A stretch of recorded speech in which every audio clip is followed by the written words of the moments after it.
Hello बच्चों, स्वागत है आपका आज के लेक्चर में। आज हम लोग चैप्टर 6 पढ़ने जा रहे हैं जिसका नाम है पब्लिक सेक्टर इंटरप्राइजेस, जो कि आपकी क्लास 9 आईसीएसई बोर्ड की बहुत ही इंपॉर्टेंट और काफ़ी इजी सा टॉपिक है। तो चलिए फटाफट से इसको पढ़ते हैं। ठीक है, तो स्टार्ट करते हैं। बच्चा ध्यान देना, पब्लिक इंटरप्राइजेस का मतलब क्या होता है पहले हमें ये समझना होगा। देखिए क्या होता है, लाइन बाय लाइन पढ़ते हैं फिर समझते हैं। The concept of the public enterprises involve the industrial and commercial ventures. ध्यान देना, पब्लिक इंटरप्राइजेस का मतलब यहाँ पे इंडस्ट्रियल और कमर्शियल दोनों टाइप के वेंचर्स से है। वेंचर्स का मतलब बेटा बिजनेसेस की बात हो रही है यहाँ पे, ठीक है ना। That are owned and overseen by the government bodies, मतलब ये क्या होती है, गवर्नमेंट ओन्ड होती है। वेदर एट द सेंट्रल और स्टेट, मतलब इसको चाहे सेंट्रल गवर्नमेंट ओन करे या फिर स्टेट गवर्नमेंट ओन करे, दोनों में से कोई भी गवर्नमेंट ओन करे या फिर दोनों मिल के ऑन करता है, इससे फ़र्क नहीं पड़ता, बट गवर्नमेंट ओन्ड होना चाहिए। अगर ये कोई भी वेंचर या कोई बिजनेस अगर गवर्नमेंट ओन है तो उसको हम लोग बोलते हैं पब्लिक इंटरप्राइजेस, ठीक है ना। इंटरप्राइजेस बेसिकली हम लोग बिजनेस के लिए ही यूज़ करते हैं। वेंचर्स हो जाता है, फर्म हो जाता है, बिजनेस एक जनरल लैंग्वेज होता है, ठीक है ना। इंटरप्राइजेस बहुत बड़े लेवल को कहते हैं, वेंचर्स होते हैं समटाइम्स आप बहुत नई चीज़ों की मतलब बिजनेस को ही बोलते हैं। तो इस चीज़ को लेकर कन्फ्यूज़ आप मत होना, ओके। अब ध्यान देना, A.H. Hansen defined the public enterprises as the ownership and operation of various industrial, agriculture, financial, commercial ventures by the state। देखो क्या होता है ना, तो स्टेट का मतलब यहाँ पे कंट्री की जो गवर्नमेंट है उसकी बात हो रही है। यहाँ पे देखो देश क्या होता है ना, कई बार अपने लिए ना हर एक देश एक कुछ बहुत सारे जो सेक्टर्स होते हैं उसमें खुद की बिजनेस, खुद की बेसिकली कंपनी बना के रखते हैं, खुद की इंटरप्राइजेस बना के रखते हैं जिससे वो काम को करा सके। हर जगह प्राइवेट सेक्टर काम नहीं कर पाती, या फिर यूँ कह लो कि हर जगह गवर्नमेंट भी अपना रखती है और प्राइवेट भी सेक्टर रखती है। फॉर एग्जांपल लेते हैं, हमारे यहाँ देखोगे गवर्नमेंट इंटरप्राइजेस में आपको देखने को मिलता है बीएसएनएल, आपने नाम सुना होगा। लेकिन देखो प्राइवेट में आपको जियो देखने को मिलता है, एयरटेल देखने को मिलता है, तो ये आपको ऑप्शन आ जाता है। वहीं बात करते हैं, आपको रिलायंस पेट्रोलियम भी देखने को मिलता है। वहीं अगर गवर्नमेंट कंपनी में देखते हो तो तुमको मिलता है हिंदुस्तान पेट्रोलियम, ठीक है ना। इंडियन ऑयल देखने को मिलता है। तो आप देख सकते हो कि गवर्नमेंट अपना भी बना के रखती है। तो ये सब क्या है, गवर्नमेंट इंटरप्राइजेस है, गवर्नमेंट ओन्ड है ये, ठीक है ना। ओके, कई जगह गवर्नमेंट ही केवल बनाती है, जैसे न्यूक्लियर पावर प्लांट टाइप में हो गया। तो ये सब जगह क्या होता है, गवर्नमेंट खुद भी काम कर रही होती है, ओके। देखो दूसरा डेफिनेशन क्या बोलता है, SS Khera describe state undertaking economic activities conducted by the either the central और स्टेट गवर्नमेंट। इसमें इन्होंने इस तरीके से डिफाइन किया गया कि इकोनॉमिक एक्टिविटीज़ होता है, जाहिर सी बात है ये बिजनेस है, मैंने अभी कुछ देर पहले आपको बोला है। और हमने पढ़ा है कि बिजनेस का एक बेसिक फंडामेंटल बोल सकते हो कैरेक्टरिस्टिक्स ये होता है कि वो क्या होता है, इकोनॉमिक एक्टिविटी होती है, मतलब प्रॉफिट मोटिव होता है। तो यहाँ पे सेंट्रल गवर्नमेंट काम करता है, बट इसका मकसद होता है कि लोगों की सेवा करे, बट उसके साथ साथ प्रॉफिट कमाना भी इनका एक मकसद होता है। इंडिविजुअली और collaboration with the private enterprises, कई बार ये क्या करते हैं, अकेले भी काम करते हैं, और कई बार क्या करते हैं, ये प्राइवेट इंटरप्राइजेस होते हैं, जो प्राइवेट प्लेयर्स होते हैं उनके साथ ये पार्टनरशिप में भी काम किया करते हैं, okay. As long as they are manage self contained management structure, और कोशिश करते हैं खुद का भाई अपना मैनेज कर ले, या फिर खुद का मैनेज नहीं कर पाते हैं तो ये भाई साहब प्राइवेट लोगों की भी हेल्प लेते हैं। फॉर एग्जाम्पल देख लो इलेक्ट्रिसिटी, ठीक है ना। इलेक्ट्रिसिटी हो सकता है आपके शहर में जो इलेक्ट्रिसिटी प्रोवाइडर जो कंपनी होगी वो गवर्नमेंट की कंपनी ना हो बल्कि प्राइवेट कंपनी हो। गवर्नमेंट ने उसको अपनी जो अथॉरिटी वो डेलीगेट कर रखी है, प्राइवेट कंपनी क्या करती है, इलेक्ट्रिसिटी आपको प्रोवाइड कराती है और उससे आपसे पैसा चार्ज करती है, एंड फाइनली गवर्नमेंट के साथ भी वो शेयर करती है। ये क्यों किया जाता है कि जो हमारे सरकारी जो लोग हैं वो काफ़ी ज़्यादा इनएफिशिएंट तरीके से काम करते हैं, जिससे लोगों को बहुत ज़्यादा क्या होता है, असुविधा होती है, ठीक है। तो इस चीज़ को देखने के लिए क्या करती है गवर्नमेंट, कई बार प्राइवेट इंडिविजुअल को भी बीच में इन्वॉल्व कर लेती है। जैसे एयरपोर्ट्स देख लो, कोई भी जैसे मुंबई का एयरपोर्ट देख लो, अदानी इंटरप्राइजेस क्या होती है उसको क्या करती है, संभालती है, ओके। अदानी ग्रुप क्या करती है, मुंबई की एयरपोर्ट को वो देखती है। अब सोचो एयरपोर्ट एज ए देखोगे तो गवर्नमेंट का है, बट उसको रेंट पे बेसिकली दे रखा है अदानी को। अदानी क्या करती है, पूरे जो एयरपोर्ट है उसको सही तरीके से ऑपरेट करती है, और फाइनली गवर्नमेंट को भी उसकी रेंट क्या कर रही होती है, पे कर रही होती है। जिससे क्या होता है, गवर्नमेंट को भी पैसा भी मिल जाता है, गवर्नमेंट को इतने सारे इंप्लॉयज़ वगैरह वहाँ पर लगाने की ज़रूरत भी नहीं पड़ते हैं, प्लस जो इफ़िशेंसी है, जो काम का तरीका है वो काफ़ी ज़्यादा ऑप्टिमम लेवल पर पहुँच जाता है, जिससे लोगों को भी एक बेटर बोलते हैं ना, एक एक्सपीरियंस मिलता है, ठीक है। तो एक तरीके से कह लो कि एक तीर से बहुत सारे निशाने यहाँ से लगा दिए जाते हैं, ओके।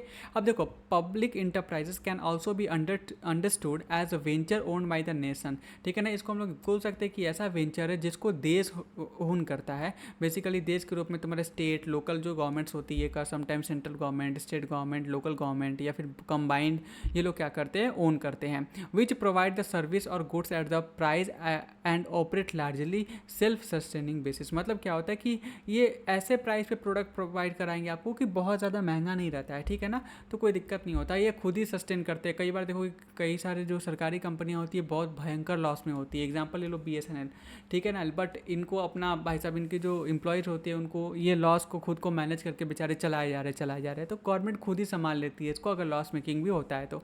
कई बार गवर्नमेंट का पर्सपेक्टिव भी होता है कि लोगों को हेल्प करना पहला मेरा पर्सपेक्टिव होना चाहिए, लोगों का वेलफेयर मेरा प्राइमरी मोटिव है, प्रॉफिट सेकेंडरी रख के देखा जाता है, ठीक है।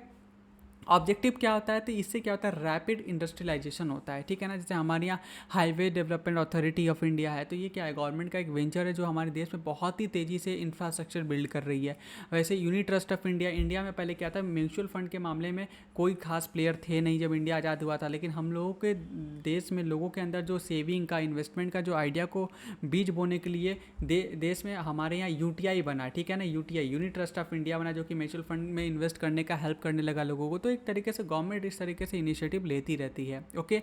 आप LIC देख सकते हो, गवर्नमेंट का एक वेंचर ही तो है, ये भी तो पब्लिक सेक्टर इंटरप्राइजेस में आता है, ओके। देखो क्या लिखा है, public enterprises played a crucial role in industrial growth by the establishing the basic industry requiring the कहते हैं सब्सटेंशनल investment which private entrepreneurs may hesitate to undertake due to the long gestation period and low returns। कई बार क्या होता है ना कि private individual कई बार कहीं कहीं इन्वेस्टमेंट नहीं करते। फॉर एग्जांपल देखोगे हमारे नॉर्थ ईस्ट स्टेट या फिर बोल सकते हैं ना अंडमान निकोबार आइलैंड्स हो गया, फिर बहुत जगह देखोगे ना हमारे प्राइवेट इंडिविजुअल जैसे जियो हो जाते हैं, एयरटेल हो जाते हैं, ये लोग वहाँ पे अपना नेटवर्क्स वगैरह नहीं लगा के रखते हैं, ठीक है ना। रीज़न क्या होता है कि वहाँ पे पॉपुलेशन बहुत कम है, वहाँ से उनकी ROI जो होता है, रिटर्न ऑन इन्वेस्टमेंट होता है, इतनी मेंटेनेंस करना पूरे नेटवर्क्स वगैरह को, इनका वो बोलते हैं ना खर्चा निकल नहीं पाएगा, बेसिकली वहाँ पे लॉस कर जाएंगे। बट इसी वजह से ये लोग क्या करते हैं, वहाँ पे ऑपरेट नहीं करते। लेकिन वहाँ पे देखोगे BSNL तुमको मिलेगा, मतलब BSNL वहाँ पे लॉस भी कर रहा होगा तो भी गवर्नमेंट वहाँ पे रखेगी, क्योंकि गवर्नमेंट का वहाँ पर्सपेक्टिव होता है कि लोगों को हम लोग इंटरनेट मोबाइल सेवा से, चाहे जैसे भी हो BSNL, उससे जोड़ा जा सके, ठीक है ना। तो गवर्नमेंट का ये पर्सपेक्टिव होता है। गवर्नमेंट का ये पर्सपेक्टिव कभी भी नहीं होता है कि हम लोग यहाँ से तुरंत प्रॉफिट ही अर्न करना शुरू कर दें। प्रॉफिट आ रहा तो अच्छी बात है, नहीं आ रहा तो भी गवर्नमेंट ऑपरेट कर रही होती है, ओके। आगे बात करते हैं, एग्जाम्पल दूसरा लेते हैं, जैसे रेलवे देखोगे ना, ओके। रेलवे देखोगे तो रेलवे गवर्नमेंट के द्वारा ओन इंटरप्राइजेस बेसिकली कह लो, ठीक है ना, कुछ ज़्यादा ही गवर्नमेंट का पार्ट है। रेलवे बहुत ही भयंकर लॉस में ऑपरेट करती है, बट स्टिल वो ऑपरेट करती है। आज भी देखोगे 100 किलोमीटर की दूरी आपको तय करना है, और एक जनरल, एक बोल सकते हैं ना सबसे जनरल बोगी का टिकट लेते हो तो शायद 100 रुपये भी ना पड़े तुम्हें, 50-60 रुपये के अंदर तुम एक टिकट लेकर के 100 किलोमीटर की दूरी तय कर सकते हो। लेकिन वही तुम किसी प्राइवेट बस में जाते हो या खुद की गाड़ी से भी जाते हो या फिर प्लेन यूज़ करते हो, ऑब्वियस ये बात है 100 किलोमीटर के लिए प्लेन तो नहीं मिलते जनरली, बट स्टिल मान लो एक पल के लिए अगर यूज़ करते हो तो उसकी प्राइस बहुत ज़्यादा रहती है, ठीक है ना। तो एक तरीके से कह लो कि गवर्नमेंट कई जगह लॉस में भी काम कर रही होती है, और वहीं देखोगे तुम्हारे जो प्राइवेट लोग होते हैं वहाँ पे काम नहीं करेंगे। कारण है क्योंकि उनको पता है भाई यहाँ पे हमको प्रॉफिट नहीं बन रहा है, तो फिर क्यों यहाँ पर समय बर्बाद करें, ठीक है। आगे बात करते हैं प्लान्ड ग्रोथ। ध्यान देना, unlike the private investors driven by the profit motive. देखो प्राइवेट लोग जो होते हैं अपना पैसा लगाते हैं, तो भाई साहब इनको देखो, इनको इनकम ये तो यही होती है ना कि पैसा इन्वेस्ट करे फिर उस पैसे से पैसा बनाए। लेकिन गवर्नमेंट के केस में ऐसा नहीं होता। गवर्नमेंट मान लो पैसा नहीं भी बना रही है BSNL से, तो गवर्नमेंट को एक इनकम सोर्स है, वो है टैक्स, ठीक है ना। टैक्स उसको कंटिन्यूसली मिलता रहता है गवर्नमेंट को, लेकिन इनको कोई टैक्स वगैरह तो देगा नहीं, तो ये बेचारे वहाँ पे इन्वेस्ट नहीं कर पाते। ये प्रॉफिट मोटिव होते हैं, जहाँ प्रॉफिट होता है वहाँ पे इन्वेस्ट करते हैं, जहाँ प्रॉफिट नहीं होता है वहाँ पे इन्वेस्ट वो नहीं करते हैं। Public enterprises contribute to the balanced economic development. यह हेल्प करता है कि इकोनॉमी में जो डेवलपमेंट हो रही है वो बैलेंस्ड तरीके से हो। फॉर एग्जाम्पल जितने सारी कंपनी हैं, मान लो चेन्नई, बेंगलुरु, दिल्ली, गुड़गांव, नोएडा, ये सब जगह इन्वेस्टमेंट करते हैं, लेकिन apart from that Bihar, Orissa, Jharkhand के बहुत सारे एरिया, ठीक है, छत्तीसगढ़, मध्य प्रदेश, यहाँ पे जो साइड एरिया है दूर दराज के एरिया, वहाँ पे कैसे डेवलपमेंट करोगे आप। तो एक बहुत ही बड़ा चैलेंज निकल करके आता है। तो कहीं ना कहीं वहाँ पे क्या करती है गवर्नमेंट, अपना रोल प्ले करती है, जिससे क्या होता है कि वहाँ पे डेवलपमेंट किया जा सके। तो आई होप आपको समझ में आ रहा होगा। चलिए आगे बढ़ते हैं। देखिए अब देखो बैलेंस्ड रीजनल डेवलपमेंट। देखो public enterprises are established in remote. देखो कई बार देखोगे ना पब्लिक इंटरप्राइजेस काफ़ी दूर दराज के एरिया में इस्टेब्लिश होते हैं, जो बैकवर्ड रीजन होता है, जिससे वहाँ पे एक इंफ्रास्ट्रक्चर डिफिशिएंसी जो होती है, जो कमी होती है इंफ्रास्ट्रक्चर की, उसको पूरा किया जा सके और प्रमोट किया जा सके बैलेंस डेवलपमेंट को, ठीक है ना।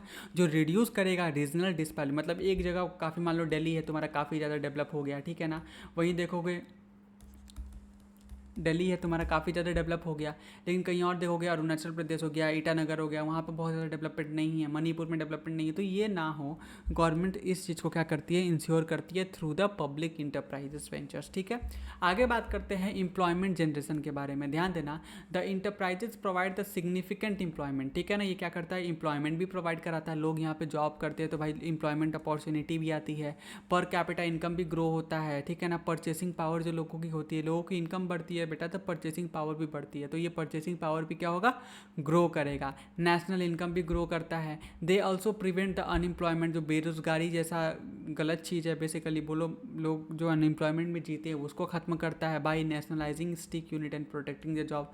लोगों को जॉब मिलता है, और आपको पता होगा कि जो गवर्नमेंट की जॉब होती है वो काफ़ी क्या होती है, सिक्योर होती है। ओके, तो लोग अक्सर गवर्नमेंट जॉब के पीछे इसलिए भी बहुत ज़्यादा भागते हैं।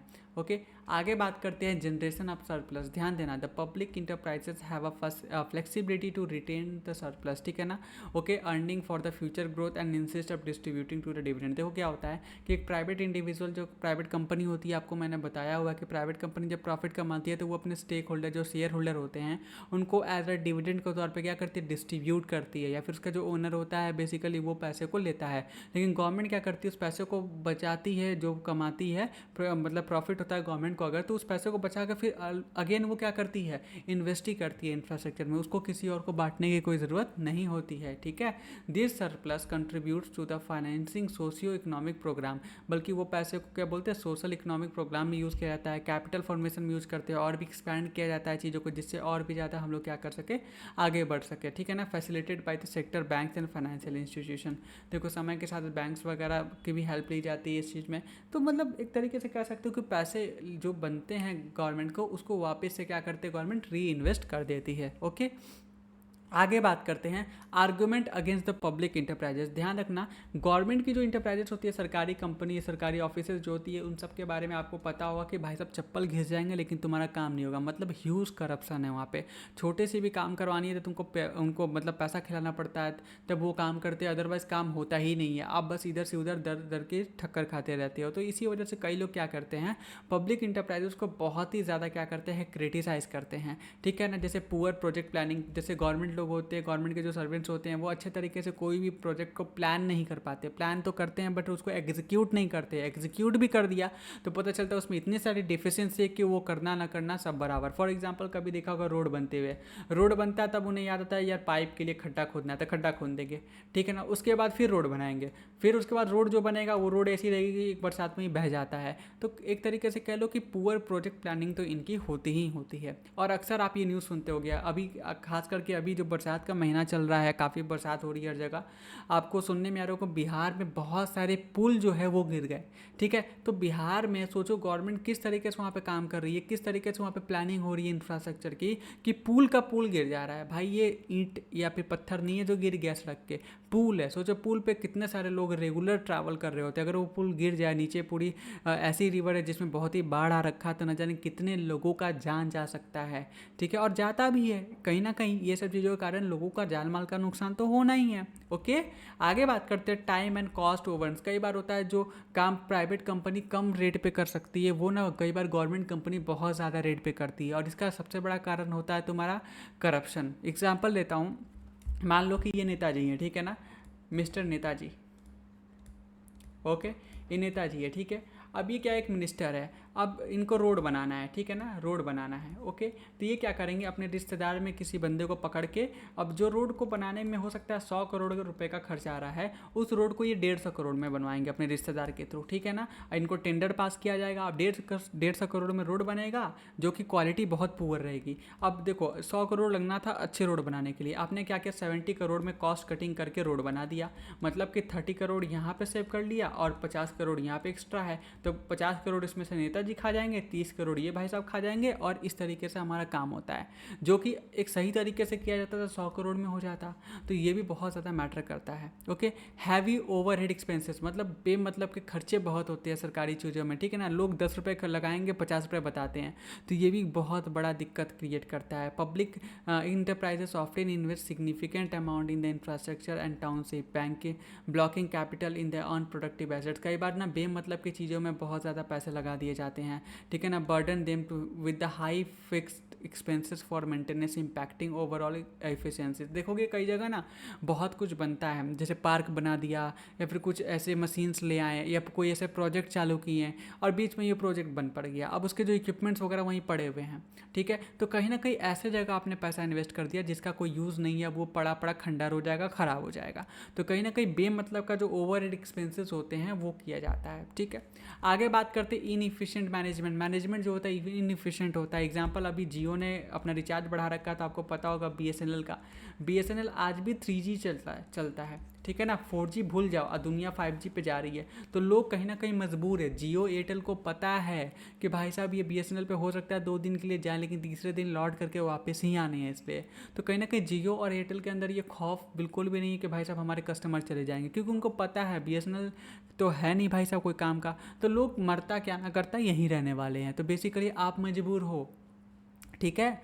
आगे बात करते हैं लेबर ट्रबल। ध्यान देना, public enterprises frequently face the labour under strikes and lake down. देखो कि सरकारी जो लोग होते हैं ज़्यादातर स्ट्राइक ही करेंगे, उनकी इतने सारे डिमांड होते हैं, उनको पूरा उसी में करवाना पड़ता है, ठीक है ना। वो काम से ज़्यादा डिमांड करते हैं, ठीक है। उनको सैलरी चाहिए, उनको छुट्टी चाहिए, उनको हर एक चीज़ चाहिए, बस उनको काम करने को नहीं चाहिए। तो ये एक बेसिक चीज़ होता है। तो लेबर ट्रबल्स बहुत ज़्यादा रहते हैं यहाँ पे। प्लस लोग ऐसे हैं कि क्या बोले, उस लायक ही नहीं है किसी अच्छे पोजीशन पे। जैसे कि मैं बताता हूँ, एक बार मैं एक जूनियर कॉलेज में गया था। जूनियर कॉलेज मतलब जिसमें क्लास 11 एंड 12 की पढ़ाई होती है, ठीक है ना। You won't believe that class 12 का बिजनेस स्टडी एक टॉपिक होता है, चैप्टर है, बेसिकली चैप्टर बोलते हैं, एक सब्जेक्ट है होल, ठीक है ना। उसको वो टीचर पढ़ा रहा है जो खुद 10th पास आउट है। और मेरे को पर्सनली पता जब चला तो मैं शॉक्ड हो गया। वो 10th पास आउट है, उसके बाद 12th का उसने मतलब फेक डिग्री उठाई है, एक दिन वो स्कूल नहीं गया है उसके पापा के थ्रू, और उसके पापा का जॉब था गवर्नमेंट टीचर का। उनके पापा का डेथ हुआ, तो ये मृतक आश्रित जिसको बोलते हैं, बेसिकली जिनके पिताजी का डेथ हो गया और वो उनका बेटा है, तो उनको जॉब ट्रांसफर हो गया। मतलब राजशाही जो होती थी ना कि राजा मर गया तो उनका बेटा, अब उनको उनकी ताजपोशी होगी, वैसा नाटक चला के रखे हैं। ऐसे खिलवाड़ किसके साथ हो रहा है? बच्चों के ज़िंदगी के साथ। 10वीं पास वाला बंदा 12 को बिजनेस स्टडी पढ़ा रहा है, ठीक है। और 10वीं क्या, वो राम भरोसे पढ़ा हुआ है।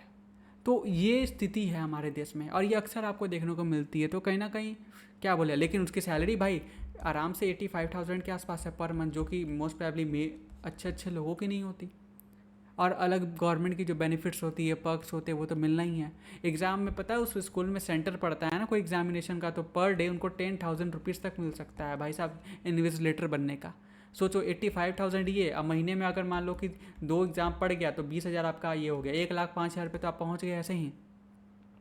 तो इस तरीके से ये काम करते हैं। और छोटी सी तुमको कोई बच्चा मान लो किसी का पेपर छूट गया या फिर कुछ भी प्रॉब्लम हो गया तो उसको करना है, तो उनके लिए इतना दौड़ाएंगे, फिर फीस लेंगे, मतलब अलग से जेब का मतलब बोलते हैं रिश्वत लेंगे। तो इस तरीके मतलब बहुत ही गंदा चीज़ है जो हम रियल लाइफ में देखे हुए हैं। तो लेबर ट्रबल्स का एक सबसे बड़ा यहाँ पे आपको देखने को मिलता है, ओके। और जाहिर सी बात है मैं डायरेक्ट चीज़ें को नहीं लिख सकता हूँ इन नोट्स में, मगर चीज़ें जो है वो मैंने आपको समझा दिया, ठीक है।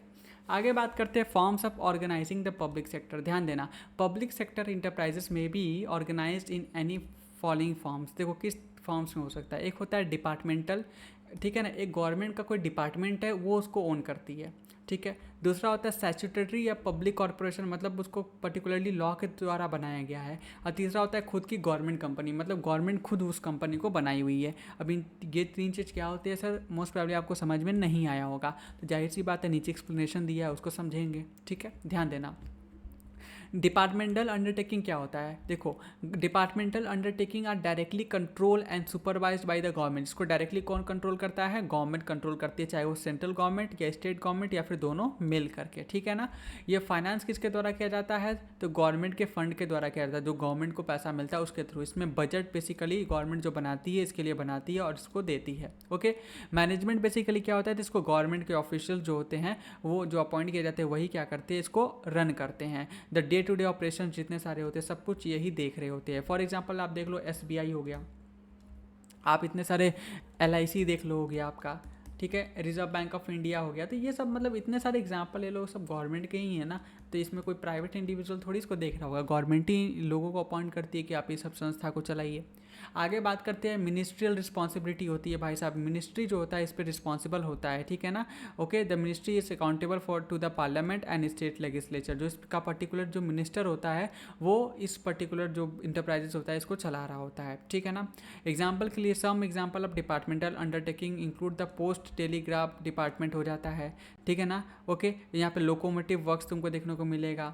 ओके, इंटीग्रल कोच फैक्ट्री जो जहाँ पे ट्रेन की बोगी बनती है जिसको हम लोग शॉर्ट फॉर्म में आईसीएफ बोलते हैं। ओके, प्रिसाइजन इंस्ट्रूमेंट फैक्ट्री जहाँ पे मिलेगी, यूपी सीमेंट फैक्ट्री मिलेगी, तो ये बेसिकली गवर्नमेंट के अंदर में आती है। ओके, आगे बात करते हैं forms of organising the public enterprises. तो यहाँ पे तुमको एक माइंड मैप यहाँ पे तुमको दिया हुआ है। डिपार्टमेंटल अंडरटेकिंग के अंदर रेलवे भी मिल जाएगी, तुमको रेलवे मिनिस्ट्री देखने को मिलती है, पोस्ट एंड टेलीग्राफ देखने को मिलता है, ब्रॉडकास्टिंग दूरदर्शन नाम सुना होगा वो आता है, डिफेंस इस्टेब्लिशमेंट को आपको अलग मिनिस्ट्री देखने को मिलती है, एटॉमिक प्रोजेक्ट्स के लिए एक प्रॉपर अलग आपको देखने को मिलता है। तो ये तुम्हारे क्या होता है, डिपार्टमेंटल अंडरटेकिंग्स होते हैं। क्या ये आपको आई होप समझ में आ रहा है। ओके, आगे बात करते हैं हम लोग पब्लिक और स्टैट्यूटरी कॉर्पोरेशंस क्या होते हैं। देखो इसमें बेसिकली ना गवर्नमेंट एक पर्टिकुलर एक्ट पास करती है और उसके थ्रू इस कंपनी को बनाती है या इंटरप्राइजेस को बेसिकली बनाती है, ठीक है ना। जैसे आपका आरबीआई एक्ट है, हमारे देश में आरबीआई एक्ट है, ठीक है ना। दामोदर वैली कॉर्पोरेशन आपको सुनने को मिलेगा, ठीक है ना। लाइफ इंश्योरेंस कॉर्पोरेशन 1956 में एलआईसी एक्ट है इसका, ठीक है ना।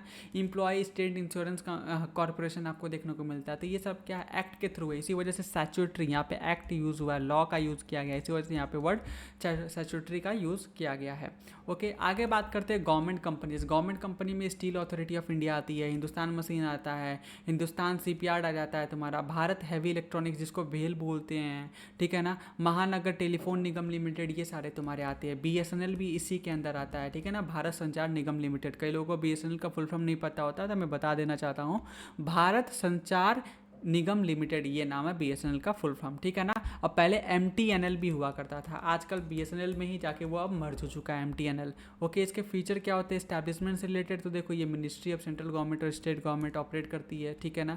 इंटीग्रेशन होता है इसके गवर्नमेंट के साथ, फाइनेंशियल स्ट्रक्चर पूरी गवर्नमेंट ही देखती है, बजट कंट्रोल गवर्नमेंट इस पर रखती है, डायरेक्ट कंट्रोल होता है इसका गवर्नमेंट पे, ठीक है ना, जो इसके परफॉर्मेंस को हर एक चीज़ों को देखती रहती है। इसके बेनिफिट्स क्या है, तो आसान फॉर्मेशन के लिए गवर्नमेंट का है भाई साहब, तो उनके रूल है, तुमको फॉर्मेशन करना है किसी कंपनी का, मुझे करना है तो मुझे 50 तरीके के अप्रूवल लेने पड़ेंगे, बस गवर्नमेंट चाहे जैसे चाहे वैसे इसको इनकॉर्पोरेट कर सकती है। गवर्नमेंट का कंट्रोल बहुत ज़्यादा होता है, पब्लिक की अकाउंटेबिलिटी होती है, मतलब यहाँ पे जिम्मेदारी रहती है तुम्हारी गवर्नमेंट की प्रॉपर, फाइनेंशियल इंटीग्रिटी रहती है, ठीक है ना। यहाँ पे एक तरीके से कंपनी डूबने का खतरा नहीं होता है, ठीक है। सिक्रेसी मेंटेन रहती है, गवर्नमेंट अपना सिक्रेसी खुद मेंटेन रखती भी है। रेवेन्यू जनरेट भी होता है इससे। लिमिटेशन क्या है, तो फ्लेक्सिबल बिल्कुल नहीं होता, मोटिवेशन सरकारी लोगों में नहीं होता, भाई साहब हर महीने सैलरी तो आना ही है, तो कोई दिक्कत उनको है नहीं, काम करने पे ज़्यादा फोकस करते नहीं है। रेड टैप होता है, मतलब एक्सेसिव सेंट्रलाइजेशन होता है, मतलब कि लोग बोलते हैं ना ब्यूरोक्रेटिक पहुंच से ज़्यादा काम होता है, करप्शन ज़्यादा होता है, ठीक है ना। फाइनेंशियल डिपेंडेंस होती है भाई साहब गवर्नमेंट पे, क्योंकि ये कुछ ज़्यादा बहुत ज़्यादा कमा नहीं पाते। एग्जाम्पल अभी बीएसएनएल देख लो, गवर्नमेंट पे ही तो डिपेंडेंट है, इसके बारे में आप पढ़ोगे तो आपको बहुत अच्छा एग्जाम्पल मिलेगा। और मैं बार बार बीएसएनएल का एग्जाम्पल इसलिए ले रहा हूँ क्योंकि अभी काफ़ी ज़्यादा ट्रेंडिंग में चल रहा है, ठीक है। फिर इनसफिशिएंट मैनेजमेंट होता है, ये भी बताया था ना, रोड बनाएंगे फिर तोड़ेंगे, फिर कुछ बनाएंगे फिर तोड़ेंगे, फिर कुछ बनाएंगे फिर तोड़ेंगे। बीएसएनएल दुनिया 2G से 3G पे गया, 3G से 4G पे गया और 5G पे जा रहा है, लेकिन अब बीएसएनएल आज भी 3G पे ही अटका हुआ है। तो ये भी तुमको एक एग्जाम्पल के तौर पे देखने को मिलता है, ठीक है। अब सूटेबिलिटी किसके लिए सूटेबल होता है, तो सीक्रेसी रिक्वायरमेंट के लिए गवर्नमेंट चाहती है कि कोई डिपार्टमेंट को वो खुद देखे, किसी और बाहर वालों का हस्तक्षेप ना हो, तो वो कर सकती है, ठीक है। गवर्नमेंट का कंट्रोल यहाँ पे रहता है स्ट्रैटेजिक पे, इकोनॉमिक कंट्रोल रहता है हर एक चीज़ का, कि कहाँ पे पैसा क्या खर्च होगा, कितना पैसा ये खर्च करेंगे, सब कुछ। जैसे इसरो पे देख लो, इसरो पे पूरा गवर्नमेंट ही कंट्रोल करती है ना। ओके, कैपिटल इंसेंटिव इंडस्ट्री होता है यहाँ पे, ठीक है। Industry required substantial capital investment. कई बार क्या होता है, कुछ जैसे शिप बिल्डिंग हो गया, एयरक्राफ्ट बनाना है आपको, आयरन स्टील प्रोडक्शन करना है, तो इन पर पैसा भी बहुत लगता है, जो कि नॉर्मल लोगों की बस की बात नहीं है, तो यहाँ पर गवर्नमेंट ही कर सकती है। जैसे रेलवे ले लो ना, चलो छोड़ो, रेलवे ले लो, रेलवे के लिए सोचो पूरे देश में पटरी बिछाई गई है, एक एक बोगी जो होता है, एक एक इंजन जो होता है ना, वो 20 करोड़ के आसपास होता है। हम लोग एक लोकोमोटिव जो था ट्रेन के आगे जो इंजन चलती है धुआं उड़ाते हुए, अब तो नहीं चलती, अब इलेक्ट्रिसिटी वाली आ गई है, बट वो एक इंजन की कीमत 20 करोड़ तक होती है। सोचो कितने सारे इंजन हम लोग जब एक पॉइंट से दूसरे पॉइंट जाते हैं तो देखते हैं, सोचो इंटू 20 करोड़ करते जाया करो, तुमको समझ में आएगा कितना ज़्यादा पैसा लगता है। तो एक इंडिविजुअल का बस की बात ही नहीं है, ये कंट्री ही कर सकता है, गवर्नमेंट ही कर सकती है। तो कुछ जगह गवर्नमेंट को ही करना होगा, वहाँ पे प्राइवेट इंडिविजुअल नहीं कर सकते। रेवेन्यू जनरेशन देखो गवर्नमेंट के लिए क्या कर सकती है, रेलवे कहते हैं रेवेन्यू बढ़ा के जनरेट करके देती है, जैसे इंडियन रेलवे में दिखता है वैसा वैसा, ठीक है। आगे बात करते हैं एडवांटेजेस एंड डिसएडवांटेजेस क्या होता है। तो मैंने ये आपको ऊपर अभी समझाया है, वही चीज़ यहाँ पे टेबल में दिया है, तो आप प्लीज़ उसको देख लीजिएगा। अब आगे बात करते हैं स्टैट्यूटरी और पब्लिक कॉरपोरेशनिस्ट के बारे में बात करते हैं। ध्यान देना, स्टैट्यूटरी कॉरपोरेशन क्या होता है, ध्यान देना, एक पब्लिक कॉरपोरेशन होता है, ठीक है ना, जो कि सेटअप किया जाता है एक पर्टिकुलर स्पेशल एक्ट के अंदर, ठीक है ना। जैसे LIC एक्ट अभी कुछ देर पहले बताया, ये चाहे पार्लियामेंट में पास होकर बने या फिर स्टेट लेजिस्लेचर में पास होकर बने, ये अलग बात है, ठीक है ना। It is known as the statutory corporation. इसको हम लोग किस तरीके से मानते हैं, स्टैट्यूटरी कॉरपोरेशन के तौर पे मानते हैं, बिकॉज ये स्टैट्यूट्स के द्वारा बनाई जाती है, मतलब लॉ के द्वारा बनाया जाता है। स्टैट्यूट का मतलब होता है लॉ, यानी कानून के द्वारा बनाया जाता है। The statute define the object and power and function. इसमें में लिखा रहता है LIC के, जैसे LIC है वगैरह, SBI एक्ट है, तो उसमें लिखा रहेगा कि भाई साहब ये किस तरीके से फंक्शन करेगी, क्या रूल करेगी, प्रॉपरली इसका एक्ट रहता है, उसी में लिखा रहता है, ठीक है ना। एक ऑटोनोमस बॉडी होती है जो फाइनेंस करती है गवर्नमेंट इसको, ठीक है ना। गवर्नमेंट इसको पैसा देती है कि आप ऑपरेट हो। ये जैसे एग्जांपल ले लो, तुम्हारे पास फूड कॉर्पोरेशन ऑफ इंडिया का नाम सुना होगा, LIC का नाम सुना होगा, ठीक है ना। एम्प्लॉय स्टेट इंश्योरेंस कॉर्पोरेशन हो जाता है, सेंट्रल वेयर हाउसिंग कॉर्पोरेशन होता है, SBI है तुम्हारा, स्टेट बैंक ऑफ इंडिया हो जाता है, RBI हो जाता है। तो ये सब बहुत सारे एग्जाम्पल है तुम्हारा, ठीक है। इसका फॉर्मेशन आसान होता है, गवर्नमेंट खुद ही कर लेती है, ठीक है। मतलब कि पार्लियामेंट में पास करना होता है, मेंबर ऑफ पार्लियामेंट, फिर हो जाता है। सेपरेट लीगल एंटिटी होता है, ओनरशिप गवर्नमेंट की होती है, मैनेजमेंट गवर्नमेंट देखता है, सर्विस मोटिव होता है, लोगों का इंटरेस्ट बेस पे यहाँ पे काम किया जाता है, ठीक है। मेरिट क्या होता है, तो इंटरनल ऑटोनॉमी होती है, सीक्रेसी मेंटेन होती है, क्विक डिसीजन हो जाता है, क्योंकि इसके अंदर जो रूल्स क्या क्या बनने हैं वो एक्ट में पहले से डिफाइंड है। इनको गवर्नमेंट पे हर एक चीज़ के लिए डिपेंडेंट नहीं रहना पड़ता, या पे एक्ट में देखेंगे भाई ये होगा तो ये करना है तो बस कर दो, बात खत्म। ये जस्ट लाइक डैट कि तुम्हारे स्कूल में नहीं होता कि बेल लगता है तो समझ लोगे यार, लेट से मैथ का क्लास चल रहा है, ठीक है ना, फिर बेल लगता है और उसके बाद तो साइंस का क्लास है, तो अपने तुरंत साइंस की बुक्स वगैरह निकाल के रख ली। तो यहाँ पे आपको पता है क्या करना है, बेल लगने के बाद सेकंड पीरियड हो गई तो सेकंड पीरियड में मेरी साइंस की पढ़ाई होती है, तो मैं साइंस का बुक या कॉपी निकाल के रख लूँगा। तो ये जस्ट लाइक डैट कि पहले से आपको पता है, मैंशनड है। बट कैसा हो कि यहाँ पे मैथ्स चल रहा हो, तुम्हें पता ही ना हो कि अगला सब्जेक्ट कौन सा है, तुम पूछोगे टीचर से या फिर अगले जो टीचर आएंगे सर कौन सा सब्जेक्ट पढ़ाएंगे, ठीक है। तो वैसा सा ही यहाँ पे आपको एक्ट में पहले से डिफाइंड है भाई कि ये समय आपको ये करना है और अकॉर्डिंगली आप एक्ट करते हो। बट हाँ, कभी लगता है कि नहीं सर कि मेरे को नहीं पता, मेरे एक्ट में तो ये चीज़ कवर ही नहीं किया गया, तो उस केस में फिर गवर्नमेंट से आपको पूछना पड़ता है, ओके। मोटिवेशन भी रहता है, offer a better service condition for employ, ये रादर देन पब्लिक जो टिपिकल वाले होते हैं ना, उससे थोड़ा सा बेटर होता है, ठीक है। पार्लियामेंट का कंट्रोल इस पर रहता है डायरेक्टली। उसके बाद एफिशिएंट मैनेजमेंट भी यहाँ पे रहती है, क्योंकि यहाँ पे बोलते हैं ना कि जो जो देखो जितने सारे पार्लियामेंट में मेंबर्स होते हैं ना, वो हमेशा ऐसा नहीं कि गवर्नमेंट के पक्ष में ही होते हैं, वो गवर्नमेंट के अगेंस्ट भी हो, अपोजिशन भी होते हैं। तो अपोजिशन इस पर उंगली भी उठाते हैं कि भाई साहब तुम सही से काम नहीं कर रहे हो, और वहाँ पर उसके अकॉर्डिंगली प्रेशर भी बनाया जाता है। लिमिटेशन क्या होता है, थ्योरेटिकल ऑटोनॉमी होती है, भाई कहने का खाली एक्ट में लिख दिया, असल में देखा जाए तो नेताजी जिनकी सरकार है उन्हीं की बात माननी है आपको। नॉमिनेटेड बोर्ड होते हैं, भाई साहब इसके जो कंपनी को जो चलाने वाला होता है उसको सेंट्रल गवर्नमेंट ही नॉमिनेट करके भेजती है, तो एक तरीके से देख लो तो वो सेंट्रल गवर्नमेंट के अंडर में है ना, कंपनी के अंदर में क्या है। रिजिड स्ट्रक्चर, जो अंदर का स्ट्रक्चर होता है काफ़ी ज़्यादा इनफ्लेक्सिबल होता है। उसके बाद अपने पावर का ये लोग गलत इस्तेमाल भी करते हैं, ठीक है, कई बार, ओके। अब देखो सूटेबिलिटी क्यों होती है, तो ध्यान देना, the statutory corporation embodies public ownership, accountability और business management for the public purposes. It merge governmental power with the private sector flexibility initiative providing the efficient management and public services. मतलब efficient management के लिए और public services के लिए, और कई बार ये क्या करते हैं प्राइवेट सेक्टर से भी बोलते हैं ना मर्ज होकर के काम करते हैं। Consider the suitable industrial commercial state enterprises, it's balance the accountability with operational autonomy. मतलब क्या करते हैं ये अकाउंटेबिलिटी भी रखते हैं गवर्नमेंट, बट इसके साथ इसको थोड़ी आज़ादी भी दी जाती है जिससे वो आगे बढ़ो। जैसे अभी तक 2024 के पहले हमारे देश में सबसे बड़ी जो बैंक हुआ करती थी वो स्टेट बैंक ऑफ इंडिया हुआ करती थी, ठीक है ना। हाईली प्रॉफिटेबल कंपनी है भाई साहब, हाईली प्रॉफिटेबल कंपनी है, क्योंकि इसका खुद का एक्ट है, ये खुद एक्ट करती है, अपना हर एक चीज़ के लिए गवर्नमेंट पे डिपेंडेंट नहीं रहती है। बट आज के समय में देखोगे इंडिया का सबसे बड़ा बैंक HDFC बैंक बन चुका, तो देख लो कहीं ना कहीं भाई टक्कर में है लोग।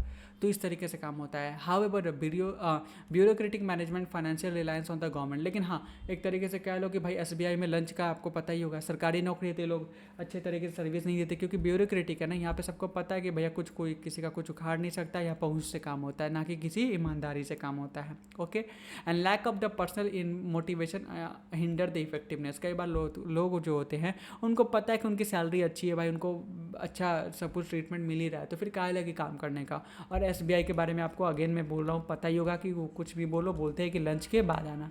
क्या बोलते हैं? लंच के बाद। हमारा भी क्या है? लंच टाइम है। ओके, आगे बात करते हैं स्टैट्यूटरी कॉर्पोरेशन के यहाँ पे एडवांटेजेस एंड डिसएडवांटेजेस क्या होते हैं, डिसएडवांटेजेस क्या होते हैं। तो एडवांटेजेस होता है कि प्रोफेशनल मैनेजमेंट होता है, फ्लेक्सिबिलिटी होती है, यहाँ पे क्विक डिसीजन मेकिंग होता है, फाइनेंशियल ऑटोनॉमी दी जाती है और सर्विस मोटिव होता है। लेकिन डिसएडवांटेजेस क्या होता है? केवल थ्योरेटिकल ऑटोनॉमी है भाई साहब, आज़ादी, ठीक है ना। अब्यूज़, अपना मोनोपोली का कई बार ये अब्यूज़ करते हैं, मतलब गलत इस्तेमाल करते हैं। ये डिफिकल्ट है इनको ऑल्टर कर पाना इनके ऑब्जेक्ट और पावर में, बिकॉज आपको पार्लियामेंट से अप्रूवल लेना पड़ता है, गवर्नमेंट के अपने बस में नहीं होती है। उसके बाद suitable for the big enterprises, बहुत बड़े लेवल पे काम करना है तो उनके लिए सूटेबल है, छोटे लेवल के लिए सूटेबल नहीं होता है। ओके, आगे बात करते हैं गवर्नमेंट कंपनी के बारे में। तो ध्यान देना, इसको कौन ओन करता है? एटलीस्ट 51% जो शेयर्स होते हैं उसको चाहे सेंट्रल गवर्नमेंट ओन करे या फिर स्टेट गवर्नमेंट ओन करे या फिर दोनों मिल करके ओन करे, तो ही उसको माना जाएगा क्या है कि वो गवर्नमेंट की कंपनी है। ठीक है, एग्जाम्पल के लिए देख लो, इसको कंपनीज एक्ट इनको रजिस्टर किस में करवाते हैं? कंपनीज एक्ट 2013 में करवाते हैं। ठीक है ना, 1956 में मेजरली होता है एस्टैब्लिश और registered under 2013 and any others previous law. इस तरीके से लिख लो, ज़्यादा एक्यूरेट रहेगा। मैंने 1956 यहाँ पे इसलिए लिखा हुआ है ना कि भाई साहब जितने जो पुराने कंपनी है ना वो 1956 वाले एक्ट में ही हुए हैं। 2013 के बाद बहुत ही कम एक्ट हुआ है। मेजर जो कंपनी हैं वो 1956 में, जैसे कि हिंदुस्तान एंटीबायोटिक्स हो जाती है, तुम्हारा इंडियन ऑयल कॉर्पोरेशन हो जाते हैं, इंक्लूड द हिंदुस्तान इंसेक्टिसाइड्स हो जाते हैं। तो ये सारे जो हैं ये सारे तुम्हारे कंपनीज एक्ट 1956 में इनकॉर्पोरेट की गए हैं। बट अब लिखने का तरीका तुम बदल सकते हो, लिख सकते हो कि established and registered under the companies act 2013 and any other previous law. अब एनी अदर प्रीवियस लॉ का मतलब 1956 का भी आ जाता है, उससे पहले की जो कंपनी एक्ट थी वो सारे इसमें आ जाते हैं।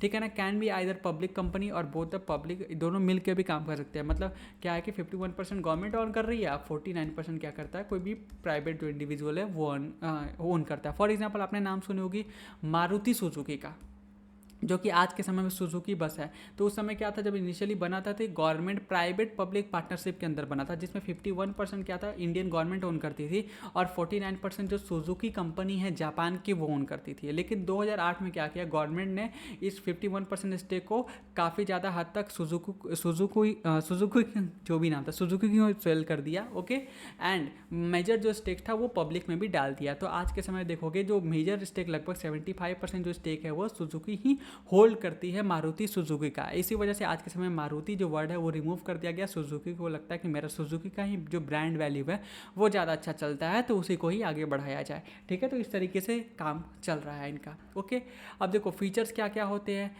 ध्यान देना। तो देखो इनकॉर्पोरेशन रजिस्टर्ड और इनकॉर्पोरेटेड होते हैं 1956, या फिर तुम लिख सकते हो 2013, और एनी अदर प्रीवियस लॉ जो ऊपर मैंने बताया है। इनके पास सेपरेट लीगल एंटिटी होती है, ओनरशिप गवर्नमेंट रखता है इनके। ठीक है ना, मैनेजमेंट भी गवर्नमेंट ही देखती है, स्टाफ्स भी ज़्यादातर गवर्नमेंट के ही होते हैं, फाइनेंशियल ऑटोनॉमी भी होती है इनके पास। ठीक है ना, इनका ऑडिट वगैरह प्रॉपर्ली हो रहा होता है क्योंकि इसमें प्राइवेट प्लेयर्स भी इन्वॉल्व होते हैं। ठीक है, अब बात करते हैं ईजी फॉर्मेशन। भाई साहब ईजी टू फॉर्मेशन होता है क्योंकि गवर्नमेंट खुद ही यहाँ पे साथ दे रही है, तो भाई बहुत ही आसान होता है इसको फॉर्म करना। इंटरनल भी ऑटोनॉमी होती है, अंदर की तरफ भी आज़ादी होती है लोगों को काम करने का। फ्लेक्सिबिलिटी ये प्रोवाइड कराते हैं, एक्सपर्ट मैनेजमेंट होता है, यहाँ पे अरे गरे को नहीं रखते भाई, ये सब अच्छे से चुन के रखते हैं। ठीक है, जैसे आप देख लो मारुति सुजुकी आज कितना बड़ा कंपनी है, तो ऐसा एग्जांपल मैंने लिया। ठीक है, आई होप समझ में आ रहा है। कोलैबोरेशन भी यहाँ पे होता है भाई साहब। ठीक है, अब देखो लिमिटेशन की बात करते हैं, तो यहाँ पे देखो responsibility by lack of responsibility, लोग रिस्पॉन्सिबल बिहेवियर नहीं रखते, यहाँ पे काफ़ी ज़्यादा लापरवाही भी देखने को मिलती है। एटोनॉमी अगेन गवर्नमेंट का इंटरफेयर रहता है, या फिर प्राइवेट प्लेयर है उनकी इंटरफेरेंस रहती है। बोर्ड जो होते हैं यस मैन, हर बात पे यस मैन करने वाले होते हैं, यस सर बोलने वाले बोर्ड होते हैं। ठीक है, चाहे वो प्राइवेट प्लेयर की सुने या फिर गवर्नमेंट की सुने, ज़्यादातर तो इस केस में गवर्नमेंट की ही सुनी जाती है। ओके ओके, आगे बात करते हैं lack of continuity in policies. देखो ये एक पॉलिसी पे कई बार काम नहीं करते, बीच बीच में स्टार्ट तो कर दिया लेकिन इसको खत्म नहीं कर पाते सही तरीके से, और मोटिवेशन भाई साहब कम होती है। सरकारी है तो लोगों के अंदर माइंडसेट बन ही जाता है कि भाई सरकारी है क्या टेंशन है। ओके, आगे बात करते हैं इनके लिए सूटेबल मतलब सूटेबिलिटी क्यों है। तो देखो पार्शियल गवर्नमेंट और प्राइवेट कंट्रोल होता है। जैसे देखो मारुति सुजुकी जब इंडिया में बनाई गई ना, तो इसके पीछे का मोटिव क्या था कि हमारे देश में कार बनाने की टेक्नोलॉजी नहीं थी, लेकिन सुजुकी के पास बहुत अच्छी कार बनाने की टेक्नोलॉजी थी, तो क्यों ना इससे पार्टनरशिप किया जाए, हम लोग पैसा लगाएंगे और ये लोग अपने टेक्नोलॉजी देंगे। तो बेसिकली इस चीज़ के लिए पब्लिक प्राइवेट पार्टनरशिप भी की जाती है। ज्वाइंट वेंचर होता है, जैसे देख लो यहाँ पे हिंदुस्तान मशीन टूल्स आ जाते हैं, हिंदुस्तान स्टील आ गया तुम्हारा, हिंदुस्तान केबल्स आपको देखने को मिलते हैं। ओके, कई बार पैसे के लिए होता है, कई बार आप टेक्नोलॉजी के लिए ज्वाइंट वेंचर्स करते हो। पब्लिक वेंचर सेल्फ सपोर्ट के लिए भी करते हो, प्राइवेटाइजेशन के लिए, प्रमोशन ऑफ इकोनॉमिक एक्टिविटीज़ के लिए कि हमारे देश में भाई साहब क्या हो सके कि इकोनॉमिक एक्टिविटी को भी हम लोग प्रमोट कर पाए, क्योंकि जब हमारा देश आज़ाद हुआ था ना, तो उस समय हमारे देश में इकोनॉमिक एक्टिविटी की जो अपॉर्चुनिटीज़ थे वो बहुत ज़्यादा कम थे, तो इस चीज़ को बढ़ावा देने के लिए किया गया। Early stage project requiring government attention, तो अर्ली स्टेज प्रोजेक्ट होता है जहाँ पे गवर्नमेंट की अटेंशन की जरूरत होती है, वहाँ पे होता है। फिर बाद में गवर्नमेंट अपना स्टेक भी बेच देती है कई बार, और कई बार प्राइवेट प्लेयर होता है वो अपना स्टेक बेच देते हैं। जैसे मारुति सुजुकी में देखोगे, मारुति का जो स्टेक था गवर्नमेंट ने इवेंचुअली अपना सेल ऑफ कर दिया। ठीक है, तो आई होप आपको समझ में आया। ये चैप्टर बहुत ही प्यारा सा छोटा सा चैप्टर था जिसको हम लोगों ने खत्म कर लिया। ओके, आप आंसर क्वेश्चन का चाहो तो स्क्रीनशॉट ले सकते हैं, इसको सॉल्व करके मुझे इंस्टा पर टैग कर सकते हो कि सर होमवर्क हो गया। ठीक है, अगर आप इस नोट्स को परचेज करना चाहते हो तो आप हमें व्हाट्सएप पे कांटेक्ट कर सकते हो। व्हाट्सएप पे हमारा जो नंबर है, हेल्पलाइन नंबर, वहाँ पे बात कर लोगे। ठीक है, यहाँ पे आपको 399 की ये बुक है। ओके, अभी ये ऑफर में है। ओके, तो आप इसको परचेज कर सकते हो। कलर हार्ड कॉपी प्रिंट करवा के मैं इसको स्पायरल करवा के आपके घर पे सेंड करवा दूंगा। ध्यान देना बच्चा, प्रिंट कलर करवाने का प्राइस बहुत ज़्यादा होता है, तो कई बच्चे ये ना सोचे कि सर प्रिंट आप 100 रुपये में बुक दे दो, क्योंकि ये पॉसिबल नहीं है मेरे लिए। लगभग 200 रुपये के आसपास आपको डिलीवरी कॉस्ट है इसमें। ठीक है, तो उसके अकॉर्डिंगली मुझे काम करना होगा। तो 399 is a quite good enough amount, जहाँ पे मैं कुछ भी नहीं बना रहा हूँ, यहाँ पे बस बोलते हैं ना no profit and no loss वाला सिनेरियो यहाँ पे। ठीक है, तो आई होप आपको समझ में आ रहा होगा। इस व्हाट्सएप पे आप कांटेक्ट करोगे, आपको ये बुक 2 से 4 दिनों में आपको घर पे डिलीवर कर दी जाएगी। ओके, मैं मिलता हूँ नेक्स्ट वीडियो में। आई होप आपको ये वीडियो पसंद आया। वीडियो पसंद आया तो वीडियो को लाइक कीजिए, चैनल को सब्सक्राइब कीजिए, कमेंट करके अपनी फीडबैक दीजिए कहाँ पे मैं इंप्रूव कर सकता हूँ। अगर आपको वीडियो अच्छा लगा तो अपनी प्यारी प्यारी फीडबैक भी जरूर दीजिएगा। मैं मिलता हूँ नेक्स्ट वीडियो में, तब तक के लिए बाय बाय।